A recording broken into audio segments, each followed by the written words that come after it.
रोशनी है, चार सू जो चार सू, इश्क है ये, इश्क है, इश्क है ये, इश्क है। काम करते मेरे पास कोई सुविधा नहीं थी, लाइक वाटर नहीं था, इलेक्ट्रिसिटी नहीं थी, रोड्स प्रॉपर नहीं थे यहाँ पर। सबसे बड़ा चैलेंज ये था कि पहाड़ पे बैठ के म्यूजियम बनाना, और मैन पावर के बहुत इश्यूज होते हैं यहाँ पर। यहाँ कोई प्रोफेशनल लोग नहीं है यहाँ पर, मतलब शहर में सबसे बड़ी प्रॉब्लम मुझे है कि प्रोफेशनल लोग नहीं आए मिले। और तो मैंने बॉम्बे से लोग बुलाए, काफ़ी लोग बॉम्बे से किए, मैं वो दिन रात बैठ के यहाँ काम करता हूँ। चैलेंज तो बहुत है, बट ठीक आपको चैलेंज होते हैं। सॉरी, गवर्नमेंट के साथ बस बैठे रहो, जाके गवर्नमेंट के हाथ जोड़ करके बैठो, रिक्वेस्ट करो। मैम को बहुत एक्सपीरियंस है, मैम को। सर जैसे आपने बताया आपके इंडस्ट्री में आपकी भी एक रोल थी, अपने डायरेक्टर थे आप, तो सर आपने उसको स्टार्ट कैसे किया फिल्म इंडस्ट्री? मैंने स्टार्ट किया था, मैं जैसे आप ही पहले बड़ा एंथुसियास्टिक एक जर्नलिस्ट था मैं, तो सबसे पहले मेरी जर्नी स्टार्ट हुई, मैंने आर्टिस्ट लोगों का इंटरव्यू करता था। फिर मैंने अपनी एक मीडिया एजेंसी खोली जिसमें मैं PR करता था, मैं फिल्म का मतलब प्रमोट करता था। वहाँ से जर्नी शुरू हुई। फिर मैंने टेलीविज़न के लिए प्रोडक्शन किया मैंने, मतलब जयपुर दूरदर्शन, अगर आपको खैर दूरदर्शन की बहुत ज़्यादा वो रहा नहीं, बट दूरदर्शन का सबसे पहला जो स्पॉन्सर्ड सीरियल वो मैंने बनाया था। तकरीबन 200-250 एपिसोड के हमने सॉफ्टवेयर प्रोड्यूस किया था। इसमें डॉक्यूमेंट्रीज भी थी, सीरियल्स भी थे उसके अंदर, वो सब की। उसके बाद धीरे धीरे जर्नी धीरे धीरे होती गई और डायरेक्शन में आ गया। सर मिस्टर सुशांत को भी आपने अपॉइंट किया था इस राइट। तो सर आपने उनमें ऐसी क्या क्वालिटीज देखी कि आपने सोचा कि ये एकदम परफेक्ट गाय है, आई शुड अपॉइंट? उनका मैंने काफ़ी ब्रॉन्ज के अंदर बहुत अच्छा काम देखा था, ब्रॉन्ज का काम देखा उनका मैंने। मुझे लगा कि ये इनमें वो तो बहुत डिटेलिंग में काम करते हैं। एक आदमी होता है, आपको देख के सामने बैठे हैं, देख के बनाना तो बहुत आसान है कि मैं पूरा मेजरमेंट ले लूँगा, पूरा एक एक चीज़, टेक्सचर, बालों का टेक्सचर, स्किन टेक्सचर, दांत वगैरह सब देख लूँगा। बट फोटो देख के बनाना एक अपने आप में चैलेंज होता है। फोटो में आपको अंदाज़ा नहीं होता कि उसका क्या बॉडी स्ट्रक्चर क्या रहा होगा, तो वो उनको बहुत डिटेलिंग का बहुत ज्ञान है। तो मैं कलकत्ता जाके उनसे मिला, उनको मैंने मोटिवेट किया, उन्होंने एक्सपेरिमेंट किया, 1-2 स्टैचू खराब हुए, बट अल्टीमेटली रिजल्ट फिर ये आया। What is the hardest for dealing with the wax touch? सबसे पहले तो ये था कि हमें अंदाजा ही नहीं था कि ये वैक्स कौन सा वैक्स है।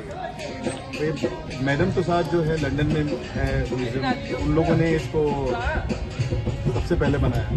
तो हमारे पास कोई डिटेलिंग नहीं था कि ये वैक्स, हमें लगा कि नॉर्मल जो कैंडल होता है वो वैक्स है, बट कैंडल का वैक्स तो बहुत सॉफ्ट होता है, जरा सी गर्मी में हो जाएगा। तो एक्सपेरिमेंट करते करते हम लोगों ने फिर इसमें मिक्स किया। हम लोगों ने बी वैक्स होता है, ये बी वैक्स में पेट्रोलियम जेली मिक्स किया जिससे कि हार्ड हो। तो धीरे धीरे करते एक्सपेरिमेंट करते हम मैडम के साथ, उन्होंने तो बताया नहीं, बट हमने वो क्रैक कर दिया, हमने जो उनका जो वो था वो क्रैक कर दिया।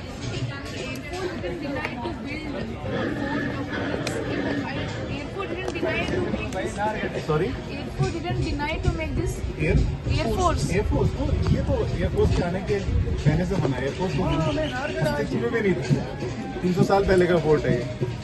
इट्स नॉट अभी का फोर्ट नहीं है, 300 साल पहले बना है। तो एयरफोर्स तो होता भी नहीं था। एयरफोर्स को इनफैक्ट जगह इस फोर्ट की वजह से मिली है यहाँ पर। हाँ, नई चीज़ें इन फ्यूचर आप बहुत देखेंगे आप। एक बैट रखा था सचिन तेंदुलकर और MS धोनी के साइड में, जहाँ पे बहुत सारे क्रिकेटर्स के साइन भी थे। हाँ, तो सर वो कैसा फील करते इधर आके कि आपने उनके वो तो नहीं आया। जैसे सचिन की वाइफ आई थी, उनकी बेटी आई थी, उनको बहुत ही मतलब एक इमोशनल मोमेंट होता है इनके लिए कि अपने नियर एंड डियर का स्टैचू यहाँ लगा दिखता है। डेफिनेटली एक इमोशनल मोमेंट है। जैसे कल्पना चावला की मौसी आई थी, वो आकर के तो मतलब वो इतना रोई कि उनको तो लगा कि मतलब वो सामने आ गई हो। इतना इमोशनल मोमेंट हो जाते हैं बहुत बार। हाँ, तो उनसे आपकी स्टार्टिंग कैसे हुई? नहीं उनसे देखिए, मैं अमिताभ बच्चन को उनकी फिल्में देख के बॉम्बे गया था मैं, तो मेरे लिए वो इंस्पिरेशन था। तो सबसे पहली बार हमारी मुलाकात उनसे वो जब फिल्म फेस्टिवल के लिए उस टाइम हुई थी मुलाकात, तो वो तो बहुत इंस्पायरिंग है। मतलब टाइम के डॉट, अगर आपको 11 बजे का टाइम दिया है तो 10:58 पे वो आपको सामने आ जाएंगे आपके, इतने टाइम के वो हैं। और अगर वो आप उनसे मिलने गए हैं तो पहले वो बोलेंगे आप बैठिए, आप भले ही किसी भी उम्र के आदमी आप, वो बोलेंगे पहले आप बैठिए, फिर वो बैठेंगे। अगर चाय कॉफ़ी आएगी तो पहले आपको ऑफ़र किया जाएगा, और छोड़ने आपको, अगर अपने घर में है तो छोड़ने आपको गेट तक आएंगे, नीचे तक आएंगे आप। ये इतने बड़े महान आदमी में, इतने बड़े आदमी में किसी में रेयर होता है बहुत ही। तो और रिस्पेक्ट करना, पेरेंट्स की रिस्पेक्ट करना। जब वो उनके फादर मदर जिंदा थे तो डेली, वो दूसरे घर में थे, ये दूसरे घर में थे, डेली मॉर्निंग में काम करने के पहले वो जाते थे, पाँव छूते थे, फिर जाते थे और शाम को आते थे, डिनर साथ करते थे। ये उनका एवरीडे नियम था। आज जो हम सोचते हैं ना, हम मोबाइल पे हम अपना अलग रूम में बैठ के खाना खा लें या टीवी देखते हैं, वो ऐसा कभी नहीं करते थे। और आज भी नियम है उनका कि वो एक टाइम पूरी फैमिली लंच या डिनर साथ करती है और हिंदी में ही बात करते हैं वो लोग। उनका नियम है कि घर में अगर बैठे तो हिंदी में ही बात करना है उनका।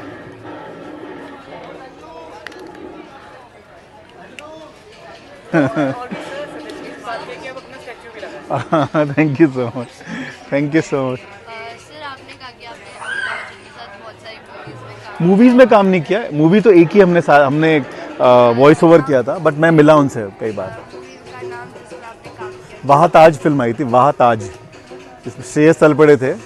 वो एक फिल्म आई थी, उसमें अमिताभ बच्चन का वॉइस ओवर था उसके अंदर।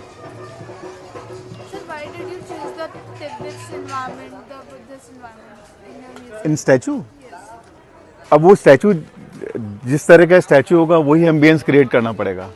तो अगर दलाई लामा का स्टैचू लगा है तो डेफिनेटली वो एनवायरनमेंट, वो साउंड, वो स्मेल, वो आनी चाहिए हो, तभी तो आप उस एरा के अंदर या उसको फील कर पाएंगे बहुत क्लोजली आप। जैसे अगर आप ये एपीजे कलाम में जा रहे हैं तो राष्ट्रपति भवन का जो लाइब्रेरी है वो क्रिएट किया है, वहाँ उन्हीं का साउंड आ रहा है, उन्हीं के बुक्स रखी हैं जो पसंद करते थे उनकी लिखी हुई, उन्हीं के फोटोज़ हैं। तभी आप इन्वॉल्व हो पाएंगे, तभी आप उसमें एनग्रॉस हो पाएंगे उस एटमॉस्फेयर में। सर वैसे तो सारे ही पार्ट म्यूजियम का अट्रैक्टिव है, लेकिन मोस्ट विजिटेड पार्ट और most captured by the tourist भी आते हैं, फॉरेनर्स भी आते हैं, वो सबसे ज़्यादा कैप्चर्ड पार्ट कौन सा है? सबकी अपनी अपनी चॉइस होती है। जो फॉरेनर्स आते हैं उनके लिए डेफिनेटली जो शीश महल है या रॉयल दरबार है वो उनको इंस्पायर करता है। इंडियंस है, उनको अलग अलग चीज़ें इंस्पायर करती हैं। वो तो इट्स डिपेंड करता है, मतलब सबकी अपनी अपनी एक चॉइस होती है। सी क्या होता है कि हम इतने एनग्रॉस हो जाते हैं आजकल सेल्फी क्लिक करने में कि हम वो जो उस एटमॉस्फेयर है ना उसको हम वो जी नहीं पाते हैं, उसको फील ही नहीं कर पाते हैं। हमारी जो फोटोज है वो यहाँ क्लिक होनी चाहिए। अभी आप अंदर गए तो अंदर आप जाके सिर्फ आप फोटो ही क्लिक करते रहोगे, आप इधर इधर इधर इधर इधर, वो उसको फील ही नहीं कर पाओगे। और प्लस हमारा चैलेंज क्या था कि जगह हमारी बहुत छोटी है। अभी तो चलो क्राउड नहीं है, लेकिन सीजन के अंदर बहुत क्राउड होता है, तो हर आदमी सेल्फी क्लिक करना चाहता है। तो एक दो बार एक्सीडेंट हुआ, हमारे स्टैचू टूट गए, सेल्फी क्लिक करते करते गिर गया वो पीछे, तो गिर गया तो स्टैचू पे गिरा, स्टैचू डैमेज हो गया। तो वो चैलेंज भी था। आप अगर बिना मोबाइल के अगर आप देखोगे म्यूजियम तो ज़्यादा गहराई से देख पाओगे आप। How do you deal with the damages and the repairs that have to be made? वो डे टू डे तो करना ही पड़ता है वो तो। हाँ, कुछ अगर मेजर डैमेज होता है तो आर्टिस्ट को आके रिपेयर करते हैं, छोटा मोटा डैमेज होता है तो हम खुद सीख गए तो हम लोग कर लेते हैं सारा। तो वो तो डे टू डे वो जॉब हो गया हम लोगों का। Are the wax figures made here or you make it somewhere else and import them? नहीं, इधर ही मतलब बनते हैं, हमारे सुपरविजन में बनते हैं स्टैचूज। सॉरी, एक स्टैचू बता दो कौन सा और नया आ रहा है? न्यू आ रहा है सर, कोई भी एक। हाँ एक तो हाड़ी की रानी का स्टैचू आ रहा है। हाड़ी की रानी अगर आपने स्टोरी पढ़ी हो तो वो स्टैचू आ रहा है। एक ब्रिगेडियर भवानी सिंह जी का स्टैचू आ रहा है, जो गायत्री देवी जी के जो, ये पूछ रहे थे ये भवानी सिंह का स्टैचू हाँ वो अंदर रखे हैं सब स्टैचू हैं। वो आ रहा है। मानसिंह जी का स्टैचू आ रहा है, मानसिंह 2 का, और भी कई सारे लाइन अप हैं, रेडी हैं स्टैचू। सर मतलब पूरा एक्सपोजर नहीं होगा। If you had to pick one, which would be your favorite statue? बहुत डिफिकल्ट क्वेश्चन है, बहुत डिफिकल्ट क्वेश्चन है। सबसे पहले जो स्टैचू बनाया था वो मुझे बहुत प्रिय है, और मेरे साथ उस स्टैचू ने मेरे साथ 2006 से 2015, आप सोचिए 9 साल ट्रैवल किया उस स्टैचू ने। 9 साल मेरे घर में, मैं बॉम्बे में था तो घर शिफ्ट कई बार किए, ऑफिस शिफ्ट किए, तो हमेशा मेरे साथ स्टैचू रहता था। ऐसा लगता था कि अमिताभ बच्चन मेरे साथ ही घूरे हैं। तो वो स्टैचू मेरा बहुत क्लोज है। बाकी बेस्ट कौन सा है वो मैं नहीं बता पाऊंगा। Which statue took the most time to make? Which is the hardest to make? Maharana Pratap, उसको लेके बहुत वो था। मेरे करनी सेना वाला है, उन्होंने बोला कि आपने कैसे बनाया स्टैचू, तो मैंने बोला कि मैं एज ए बच्चा जब मैं था तो मेरी एक बच्चे में कल्पना थी कि अगर महाराणा प्रताप होंगे तो ऐसे होंगे वो, जब वो मारते थे, जब वो तलवार जब चेतक पे थे, तो उनका मतलब उनकी पर्सनैलिटी ये होनी चाहिए। तो तब मेरे दिमाग में खली आया, खली। तो मैंने कहा खली भी तो पर्सनैलिटी वही है ना, आज पकड़ ले किसी को तो मैंने कहा ये मेरी कल्पना है मेरी, ये तो आप, मैंने कहा आप भी नहीं कर सकते कि क्या साइज होगा, क्या रहा होगा एग्जैक्टली। तो मेरी कल्पना है, मेरी कल्पना से बनाया मैंने, लेकिन मैंने उनके गौरव को गिरने नहीं दिया, मैंने छोटा नहीं बना दिया, मैंने पर्सनैलिटी को बड़ा ही किया है मैंने। तो वो चुप हो गया, जो संजय लीला मसाले को थप्पड़ मारा था ना, उसी वीक में आए थे यहाँ पर वो तो बिल्कुल घबरा गए सब लोग कि करनी सेना के लोग आए सारे। तो फिर मैं आया, मैंने बोला ठीक है, कन्विंस हो गए थे बोला। तो महाराणा प्रताप एक चैलेंजिंग था हमारे लिए, क्योंकि उसको हम वो पर्सनैलिटी को हम डाउन नहीं कर सकते थे, वो उनको लगना चाहिए था। तो मैंने बोला एक विशाल बनाओ स्टैचू एकदम उनका। हाँ वो पार्ट में होता है, उसके तो 2-3-4 पार्ट्स अलग अलग होते हैं, उस पार्ट पे यहाँ का असेंबल होता है वो। There is a design, ठेकरी design. How you inspired that design? मतलब आपने कहाँ से find की और आपको कैसे पता चला कि ये design है? ठीकरी तो देखो जयपुर का आर्ट है सबसे बड़ा, मतलब जो शीश महल, जो ओरिजिनल शीश महल आमेर में, हालांकि मैंने देखा ही नहीं शीश महल आज तक मैंने देखा ही नहीं, सिर्फ बिना देखे बनाया मैंने, और इसीलिए कलरफुल बनाया। फिल्म मेकर था तो कलर्स का बहुत शौक था मेरे को, कि मेरे को अलग अलग कलर होने चाहिए, तो अलग कलर होंगे तो अलग एक फील देगा आपको वो। और ठीकरी तो राजस्थान का आर्ट है, ये तो मतलब सर कहाँ से find किया कि भाई ये इस पे अच्छा लगेगा, like that? वो बैठे बैठे करते गए हम लोग, मतलब कोई ऐसा कोई इसका पेपर पे डिज़ाइन बनाया नहीं था। नीचे वो बोलते थे चलो इसको ऐसा फूल बना दो, फिर मैं जाके देखता था नहीं यार ये फूल हटाओ, इसकी जगह अपन एक पूरा गमला बनाते हैं, वो करते करते बन गया। ऐसा कुछ नहीं था, ना तो आर्टिस्ट थे, ना तो आर्टिस्ट हमारे पास है इसके, क्योंकि ये आर्ट एकदम ख़त्म ही हो गया था।